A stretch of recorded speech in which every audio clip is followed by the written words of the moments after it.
میرے آقا نے جب فرمایا تو مولا علی رو پڑے. عرض کیا حضور میرے پاس ایسا کیا تھا, بھیجا تو اسی لیے کیا, لیکن ایسا تھا کچھ نہیں کہ حضور کے جگر کا ٹکڑا مار. حضور نے فرمایا علی ادھر شیخین گئے تھے, ادھر جبریل آیا تھا, گھبرانا نہیں. میں نے پوچھا جبریل ادھر ایک نکاح ہوا ایک ادھر, آپ نے سن رکھا ہے جوڑے آسمانوں میں بنتے ہیں. میرے اور آپ کی تو گارنٹی میرے پاس کوئی نہیں, لیکن خدا کی قسم پریکٹیکلی جن کا جوڑا ادھر بنایا گیا وہ علی اور فاطمہ. ایک جوڑا ایسا ہے جن کے لیے بازو کھڑا کر کے کہہ سکتے ہیں. حضور نے پوچھا میرے علی کے براتی کتنے تھے؟ عرض کیا 40,000 جنت کے چوٹی کے فرشتے مولا علی کے براتی تھے. میری سیدہ کی سہیلیاں کتنی تھی؟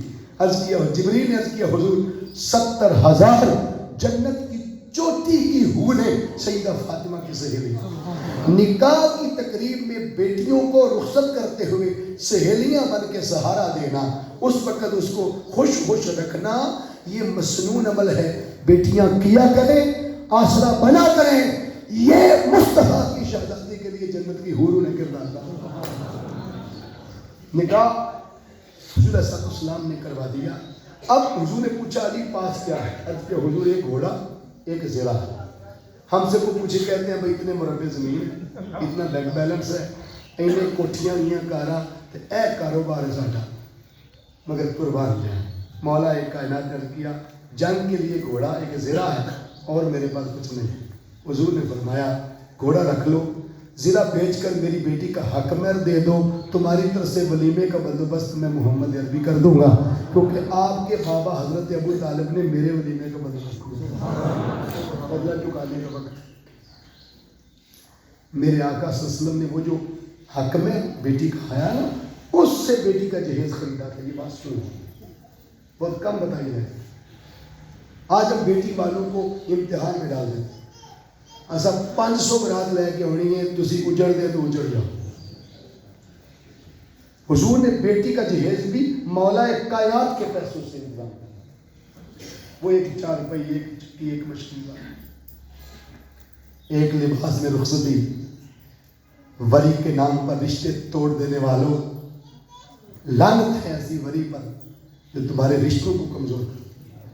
لعنت ہے ایسے جہیز پر جو بیٹیوں کو بوڑھا کرتے ہیں اور ہم اکٹھا کرتے ہیں.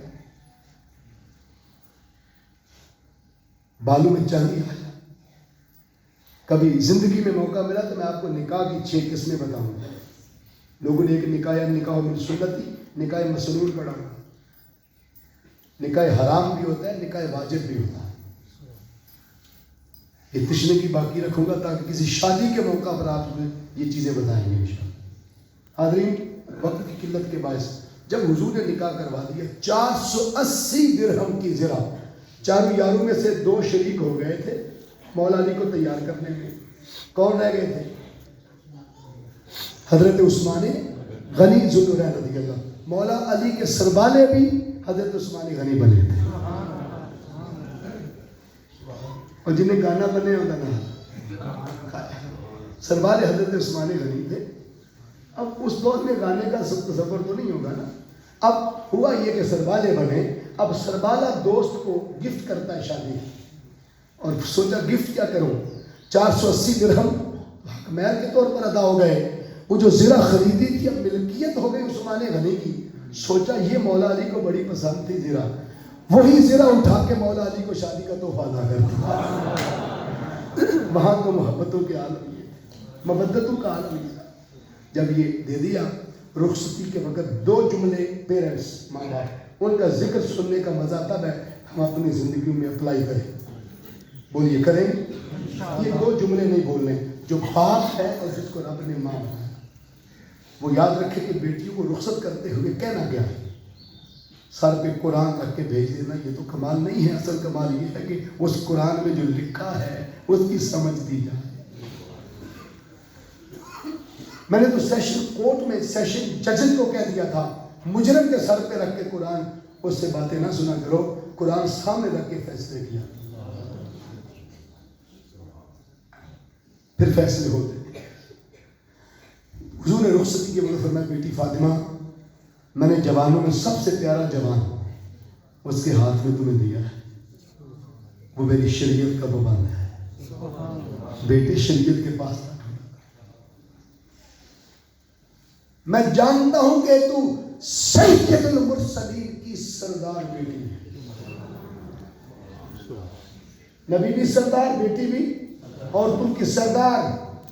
جملہ سنیں جو بیٹیوں کو کہنا، حضور نے فرمایا بیٹی فاطمہ سردار نبی کی سردار بیٹی ہو کے بھی میرے علی کی خادمہ بن گئے ہیں۔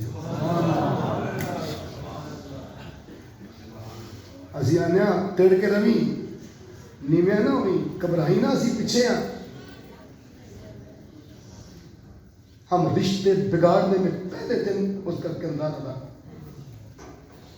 قربان جائے حضور نے فرمایا ہمارے لیے نمونہ رکھ دیا، سردار نبی کی سردار بیٹی ہو کر میرے علی کی خادمہ بن کے رہی۔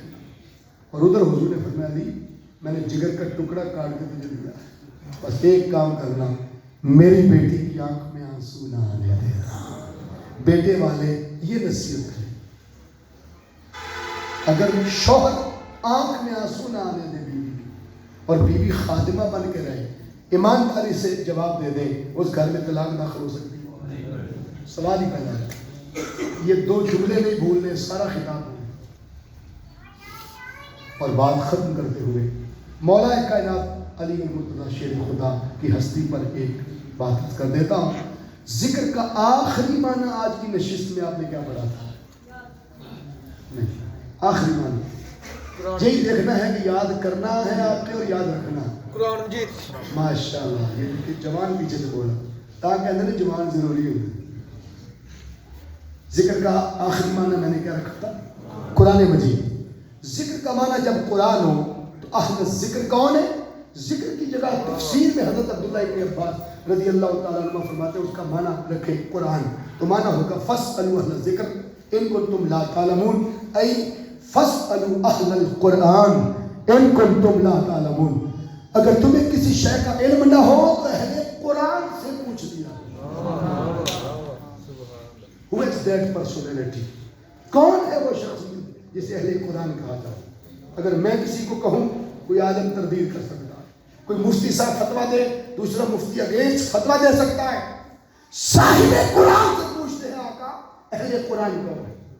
اہل قرآن کون ہے؟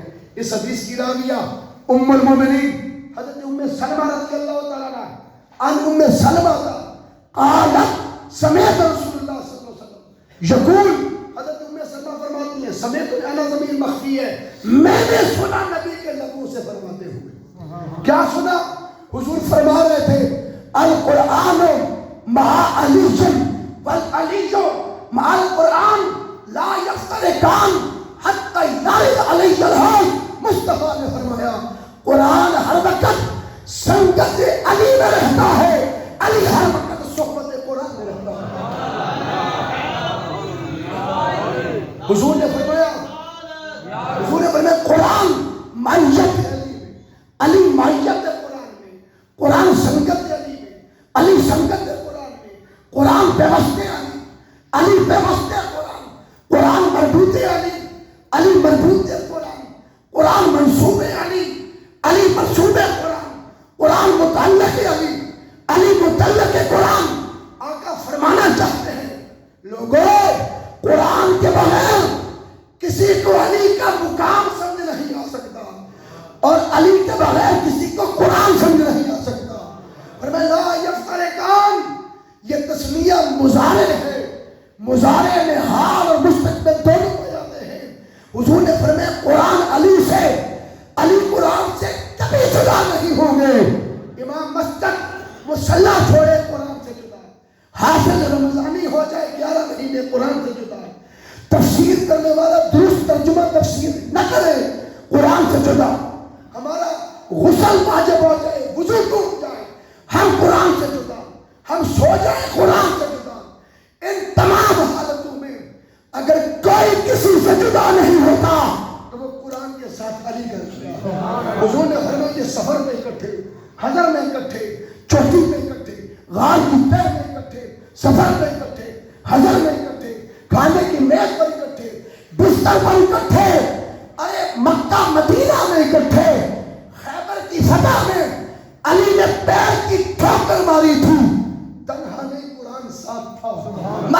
سر پہ تلوار ماری تھی، علی اکیلے نہیں، قرآن ساتھ تھا، اور آقا نے فرمایا یہ کب تک اکٹھے رہیں گے؟ مزار کے اندر بھی اکٹھے، حتیٰ یارد علیہ الحوض، حتیٰ کہ میں حوض کوثر پر عاشقوں کو جام پلا رہا ہوگا، ہر کوئی تنہا تنہا آئے گا، علی اس دن بھی قرآن سے لپٹ کے اور قرآن علی سے لپٹ کے آئے گا۔ اللہ فرماتا فَاسْأَلُوا أَهْلَ الذِّكْرِ، اور اہل ذکر سے پوچھو، فَاسْأَلُوا